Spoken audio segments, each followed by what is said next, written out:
O pastor Arilton Oliveira vai falar de uma profecia que se cumpriu e eu convido você a ficar até o final deste vídeo, tá bom? E eu já quero convidar você a deixar aí o teu gostei no vídeo para que o YouTube possa recomendar para mais pessoas. Quando você deixa aí o teu gostei, a tua curtida aí, o YouTube recomenda para mais pessoas. Vamos lá. Olha só que interessante. Hoje o pastor Arilton Oliveira vai compartilhar 5 doutrinas da Igreja Católica que vão de encontro à palavra do nosso Deus. Exatamente neste vídeo você vai saber o que de fato acontece na missa. Fica aí até o final, porque eu falei para você que o vídeo de hoje está muito bom, está bem interessante, tá bom? Então não sai. Olha só, o pastor Arilton Oliveira vai compartilhar 5 doutrinas que vão de encontro aí, como já foi falado, e vai de encontro à palavra do nosso bom Deus. E hoje você vai saber quais são essas 5 doutrinas. Você, amigo que é católico, nada contra a sua pessoa, tá bom? E sim algumas coisas que são ensinadas na Igreja Católica. Então vamos acompanhar neste momento, não sai, fica no vídeo aí até o final, tá bom? Eu já vou soltar aqui para que juntos possamos estar aí acompanhando. Que Deus te abençoe e já convido você a compartilhar após você assistir este conteúdo. Vamos lá? Olha só, acompanha comigo. Então, ao falarmos hoje do cumprimento dessa profecia na história da Igreja Romana, nós com isso queremos dizer de que dentro da Igreja Católica existem milhares de pessoas sinceras que amam a Deus, que estão servindo ao Senhor em tudo aquilo que eles conhecem. Mas talvez o programa de hoje vai abrir seus olhos para você compreender que existem verdades da Bíblia que você não compreendia. Existem verdades que a Igreja Romana não ensina, mas ensina ao contrário a elas. E estes ensinos são verdadeiros ataques ao santuário. Então, hoje nós vamos estudar 5 doutrinas que foram sistematizadas pela Igreja Católica Romana ao longo de séculos e milênios, doutrinas estas que são verdadeiros ataques ao santuário de Deus que está no céu. Então vamos pegar essa primeira doutrina. Qual é a primeira doutrina desenvolvida pela Igreja Romana e que é um ataque ao santuário? O sacrifício único e completo de Cristo passou a ser blasfemamente repetido através do sacrifício da missa. Este é o primeiro ataque que é feito ao santuário. Cristo morreu, diz a palavra, uma única vez, para salvar os pecadores. Só que na missa, o Cristo morre novamente. Este é o simbolismo da missa. Mas, pastor, por que o senhor está falando isso? Porque o catecismo ensina isso. E esse catecismo que a igreja tem como base da sua doutrina, eu tenho uma cópia dele aqui, queria mostrar para você. Esse aqui é o catecismo da Igreja Católica, a edição típica vaticana. E é desse catecismo que eu tirei algumas citações que eu vou ler com vocês agora. A primeira delas aparece aqui na página 381.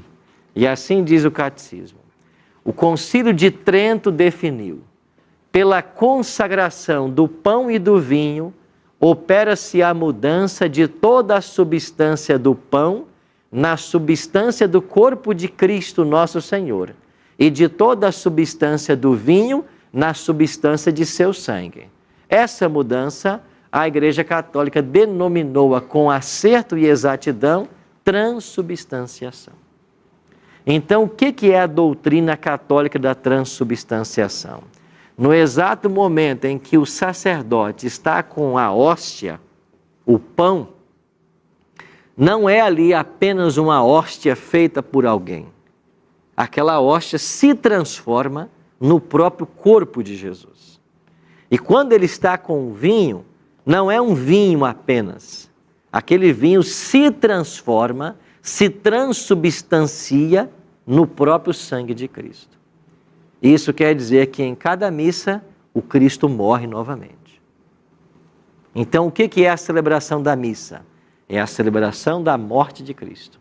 Em cada missa ele morre novamente. Isto, à luz da Bíblia, é uma blasfêmia. Por que blasfêmia? Porque a palavra de Deus não ensina que Jesus pode morrer novamente, que morreu 2 vezes. Não só isso. Olha o que diz Hebreus 9, 28. Agora eu vou ler a Bíblia. Assim também Cristo, tendo se oferecido o quê? Uma vez, para sempre, para tirar os pecados de muitos, aparecerá segunda vez, sem pecado, aos que o aguardam para a salvação. Cristo não pode morrer em cada missa.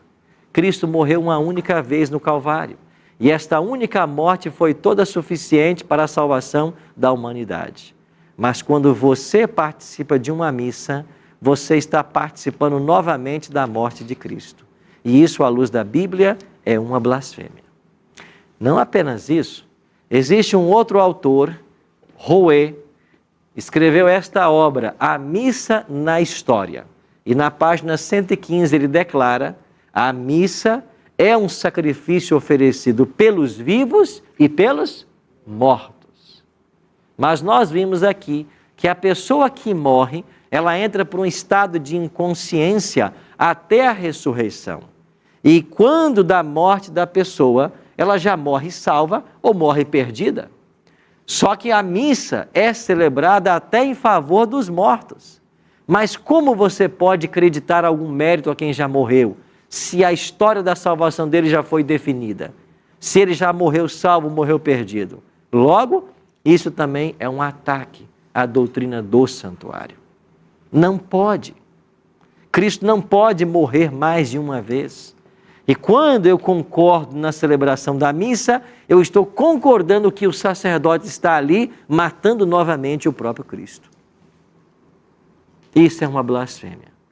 E é assim que Satanás usa seus agentes para atacar a doutrina do santuário. Porque a doutrina do santuário ensina-nos de que Jesus morreu uma única vez. Ailton? Pastor, a respeito da hóstia, quando ali é celebrado esse momento, é feita uma afirmativa que é a carne de Cristo? Exatamente. Na ceia do Senhor, é um símbolo? Exatamente. Qual é a diferença? A doutrina da transubstanciação, que a Igreja Católica Romana desenvolveu ao longo de séculos, ensina que não são emblemas apenas. Eles se transformam por um milagre divino no próprio corpo e no próprio sangue. E na missa, o Cristo morre novamente. Qual é a diferença desta missa por uma cerimônia da ceia? Na ceia fica muito claro pelo ensino bíblico, e qualquer igreja que ministra ceia tem que deixar isso muito claro, que o pão sem fermento e o puro suco da uva são símbolos do sangue de Cristo. E nós celebramos essa cerimônia em homenagem à morte dele e anunciamos a vinda dele até que ele volte. Então são símbolos. Por que são símbolos? Porque Cristo não pode morrer 2 vezes. Essa é a diferença básica. Esse assunto é interessante porque eu já vi igrejas evangélicas que eles afirmam essa mesma versão aí. Da transubstanciação. Que é a carne e o sangue de Cristo. Afirmando. Ok. Estão seguindo as pegadas de Roma. Muito bem.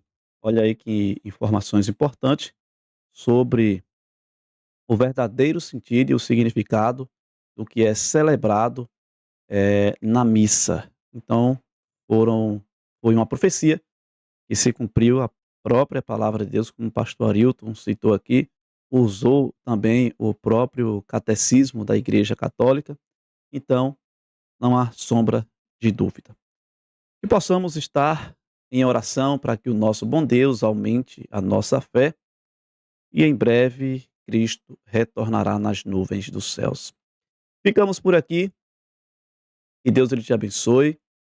Vimos aí mais uma das profecias que se cumpriram em cima da Igreja Católica. Então, o meu conselho para você é: estude sempre a palavra de Deus, tá bom? Sempre com um espírito de humildade e com certeza o Espírito Santo vai te iluminar nos momentos de indecisões, de dúvidas e o Espírito Santo estará te direcionando da melhor forma possível para que você seja conduzido ao estudo da palavra de Deus, vai te mostrar os verdadeiros ensinamentos a qual Cristo quer que você conheça. Ficamos por aqui, não esquece, tá bom? De deixar o teu gostei, verifica aí se você já é inscrito aqui no canal, comenta aí o que você achou deste vídeo, desta profecia que se cumpriu. Que Deus ele te abençoe.